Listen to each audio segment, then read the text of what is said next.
Hello, this is Whitney Utley, and this is my keynote on the three commonalities and the impact on students from homophobia, sexual orientation, ableism, disabilities, and religious bias. I'm just going to say this is a hard one for me because of my religious upbringing, but I know as an educator, it's my responsibility to foster an environment that is accepting and tolerant of others.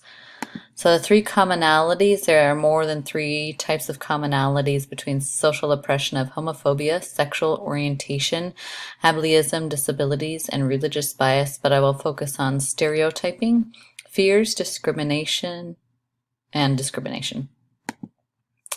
So stereotyping is dangerous because it can be emotionally damaging if it isn't already blatantly incorrect.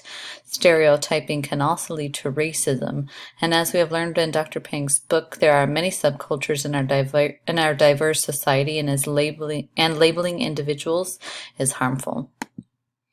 Fear. People fear what they do not understand, and fear of people in the LGBTQ community, people with disabilities, and people who are of a certain religion can lead to bullying and discrimination.